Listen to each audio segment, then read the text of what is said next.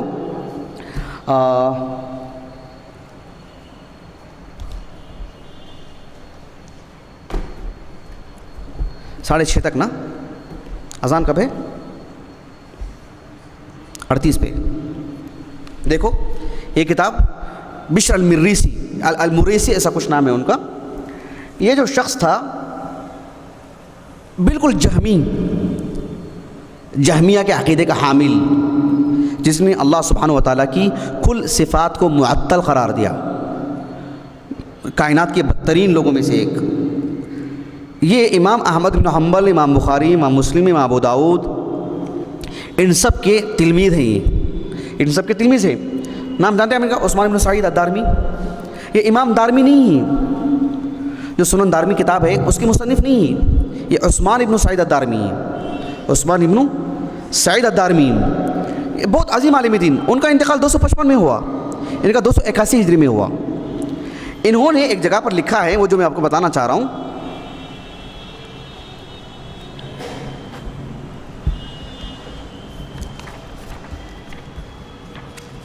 دیکھیے یہ کہہ رہے ہیں عثمان بن سعید الدارمی، آپ کو 500 روپے کا انعام۔ کتنا؟ آپ کا ایک انعام طے ہے نا انشاءاللہ، 500 روپے کا انعام۔ کوئی اس کا جواب دیں کہ الدارمی نسبت کس طرف ہے؟ الدارمی جو نسبت ہے نا، الدارمی، عثمان بن سعید الدارمی، سنن الدارمی، جیسے بخاری، ترمذی، سجستان سے سجستانی، نسائی، قزوینی جو ہے نا، ویسے دارمی کس جانب نسبت ہے؟ کہاں ہے تا علاقہ؟ کون بولیں گے؟ چلو۔ وسمعت اسحاق ابن ابراہیم الحنظلی یقول قال سفیان ابن عیینہ۔ سفیان ابن عیینہ کو جانتے ہیں آپ لوگ؟ سفیان ابن عیینہ کہاں کے عالم ہیں؟ کہاں کے عالم ہیں؟ من علماء، احسنتم، من علماء مکہ، من علماء مکہ۔ وہ کہتے ہیں قال عمرو بن دینار ادرکت اصحاب النبی صلی اللہ علیہ وسلم، ادرکت، عمرو بن دینار بہت بڑے عالم دین، ادرکت اصحاب النبی صلی اللہ علیہ وسلم فمن دونہم یعنی التابعین کو منذ 70 سنہ، منذ 70 سنہ 70 سال سے میں صحابہ اور تابعین کے مابین اٹھتا بیٹھتا رہا ہوں، سب یہی کہتے تھے یقولون اللہ الخالق وما سواہ مخلوق والقرآن کلام اللہ منہ خرج و الیہ یعود۔ 70 سال سے میں نے صحابہ تابعین سے یہی سنا، اور کچھ سنا نہیں میں نے۔ یہ بہت دلچسپ کتاب ہے، آپ پڑھیں گے تو آپ کو ہر سطر میں معلومات ملتی رہیں گی، کوئی مشکل نہیں ہے، کچھ اصطلاحات ہیں سمجھنے کی ضرورت ہے، ورنہ یہ کتاب بہت یعنی یہ ایک مصدر ہے اہل السنہ کے عقیدے کا، بنیادی مصدر ہے یہ، اس کو جو ہے مطلب اپنے ذہن میں رکھے گا آپ لوگ۔ ایک اور حوالہ میں آپ کو دیتا ہوں، شرح اصول اعتقاد اہل السنہ والجماعہ، کہاں ہے؟ شرح اصول اعتقاد اہل السنہ والجماعہ، یہ اہل السنہ والجماعہ کے بنیادی مصادر میں سے ہیں۔ شرح اصول اعتقاد اہل السنہ والجماعہ، امام ابن بطہ العبقری کی الابانہ عن شریعت الفرقان ناجیہ، امام آجری کی الشریعہ، ان 3 کتابوں کے تعارف کے سلسلے میں 2 دن کا ہم لوگ ورکشاپ کی تھی حیدرآباد میں، یہاں جامعہ کو آنے سے تقریباً ایک مہینہ پہلے۔ تو یہ بہت اہم کتابیں، ان سب کتابوں کو ذرا جانیے گا آپ لوگ، یوٹیوب میں درس ہے، آپ لوگ دیکھیے کہ اہل السنہ کی 3 بنیادی کتابیں ہیں اہل السنہ کے عقیدے سے متعلق۔ ہم اس قول کو پڑھ سکتے ہیں شیخ شعیب؟ ختم کرنے کے لیے نہیں پڑھ سکتے، ختم کر دوں نماز کے بعد باذن اللہ تعالی۔ چلیے، سبحانک اللہم و بحمدک، اشہد ان لا الہ الا انت، استغفرک و اتوب الیک۔